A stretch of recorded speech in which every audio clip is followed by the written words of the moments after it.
petri dishes exploded across the bench as Fleming slammed the lab door behind him, arms full of rain-spotted papers and half-packed luggage. One stack slid, a porcelain avalanche.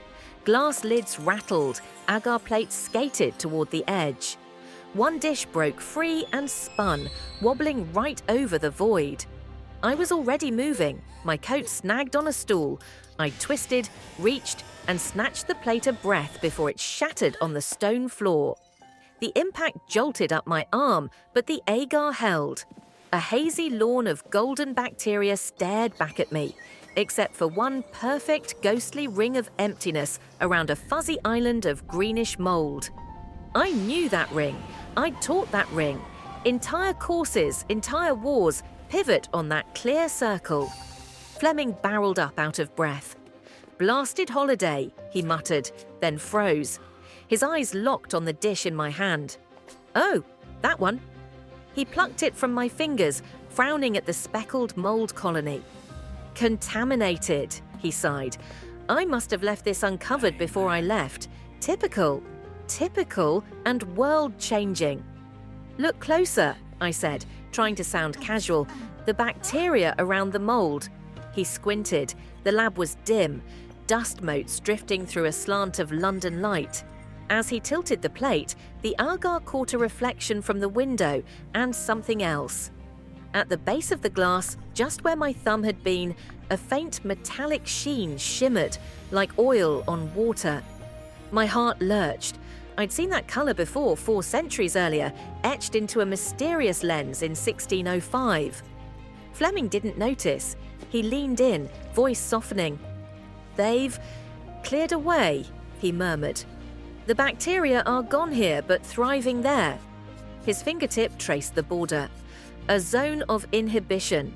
Life and death, separated by a millimetre of glass and a few stray mold spores.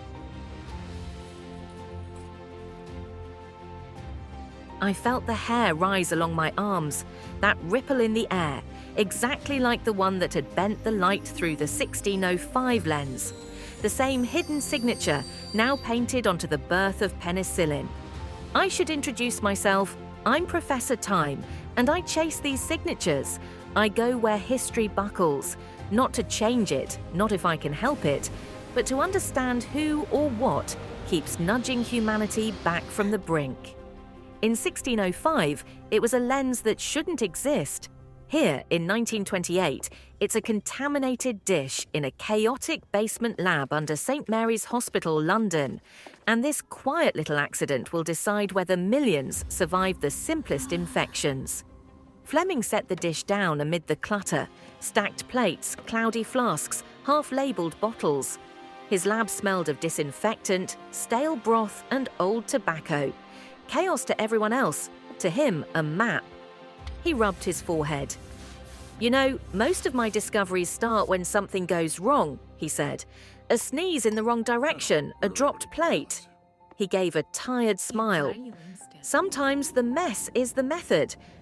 Outside this lab, there is a world with no antibiotics, a world where a scratch from a rose thorn can send you to a fevered grave, where surgery is a last resort, not because of the knife, but because of the infection that follows it."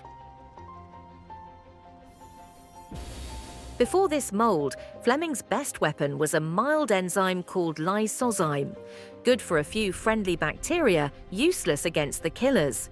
He'd had promising headlines, then disappointment. The scientific community remembered the disappointment more than the promise. Footsteps echoed in the corridor. A colleague poked his head through the door, wrinkling his nose at the mess. "Back from holiday already, Fleming? Your plates look worse than before you left." Fleming gestured at the mouldy dish. "This one's different. Look at the clearing around the colony." The man glanced, unimpressed. "Another contaminant. You'll drive yourself mad chasing accidents." He shrugged. "Try not to publish another damp squib, eh?"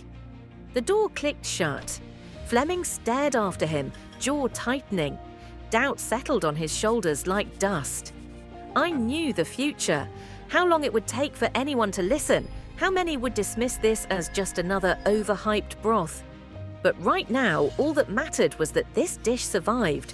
and that the strange metallic influence threaded through it didn't twist history out of shape. Fleming picked up a pencil and scratched a note on the dish's glass bottom. Penicillium. Something, he muttered.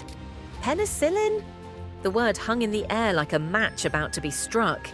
He reached for fresh plates, his movements slower now, more deliberate. If it's real, he said under his breath, it should work again. As he prepared to test the mold in new cultures, I moved closer to the benches, keeping one eye on the fragile plates, and the other on the shelves where the air had rippled, waiting for the hidden hand to move again.